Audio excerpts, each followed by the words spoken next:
evaluating tutorial-based instructions for controllers in virtual reality games. The virtual reality and augmented reality market is expected to reach $72.8 billion globally by 2024. However, research on how best to instruct users in VR is limited, and the relative effectiveness of tutorial styles is not well understood. For this work, we draw upon the cognitive theory of multimedia learning, which broadly describes the most effective principles in designing multimedia for learners. This theory is based on 3 core cognitive principles. First, the dual channels principle argues for the existence of separate channels for processing visual and audio information. The limited capacity principle argues that there is a limited capacity for each of these channels at any given time. Finally, the active processing principle argues that learning occurs through a process involving filtering, selecting, organizing, and integrating information based on learners' existing knowledge. According to multimedia learning theory, the following are the most effective principles in designing multimedia for learners. Combine graphics with words rather than using words alone. Align words to describe graphics close to the graphics themselves. Avoid extra material that's unnecessary to the instructional goal. And use visual cues to direct the learner's attention, as this helps speed up the learning of information. Existing studies suggest that tutorial usefulness depends greatly on how complex the games are, and that the manner that tutorials are presented in can influence player effect and motivation. We first performed a directed content analysis of 50 existing VR games. We find that the majority of the games contain a tutorial level. 40% of the game studies have some form of embedded help, such as loading screen hints.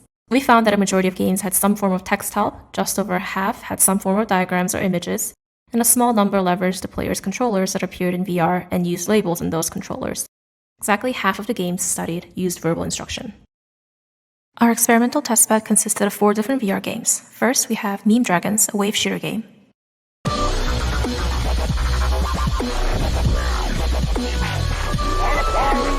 Beat Miner, a rhythm game.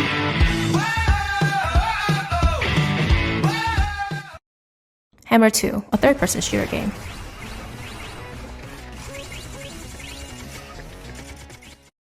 And Heck.VR, a puzzle game.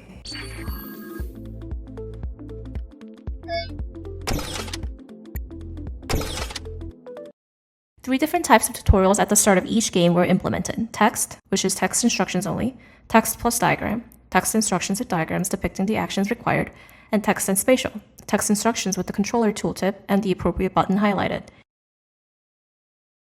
We were interested in the effects of different VR tutorial modalities on controls learnability, which is how easy the participants found controls to learn, engagement-related outcomes, which is how engaged the participants were in the game subsequent to the tutorial, and performance, which is how well the participants performed in the game subsequent to the tutorial. The first hypothesis was that adding diagrams to text will increase controls learnability, performance, and engagement-related outcomes. The second hypothesis was that adding controller tooltips to text will increase controls learnability, performance, and engagement-related outcomes. Finally, the third hypothesis was that adding controller tooltips to text will increase controls learnability, performance, and engagement-related outcomes compared to adding just diagrams to text.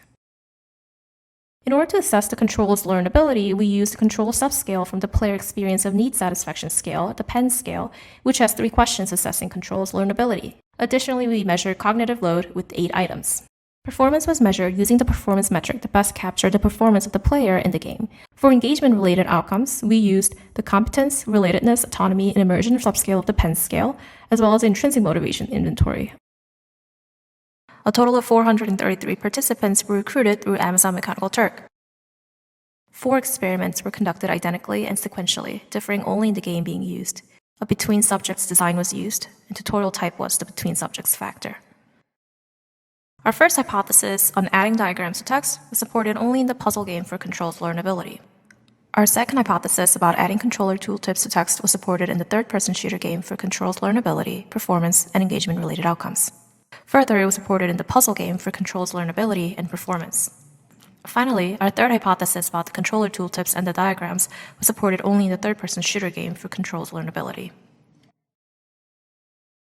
We found significant results only in the third-person shooter and puzzle games. The results suggest that game type is a significant factor in determining the influence of modality of tutorial instruction.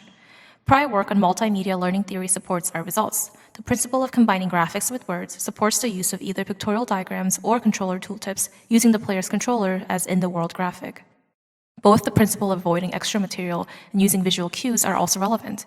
In light of the player's controller that already exists in VR, the pictorial diagrams may be viewed as a type of extra material that is unnecessary. Controller tooltips are not typically leveraged in traditional platforms such as desktop displays, so further research could study different implementations of these tooltips. Tutorial modality influences some VR game types, controls learnability, engagement-related outcomes, and performance.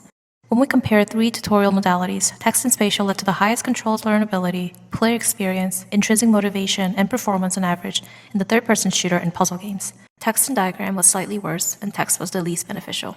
While the results suggest the tutorial modality makes little difference in simpler VR games, developers should consider utilizing more advanced tutorial modalities when instructing players in complex VR games.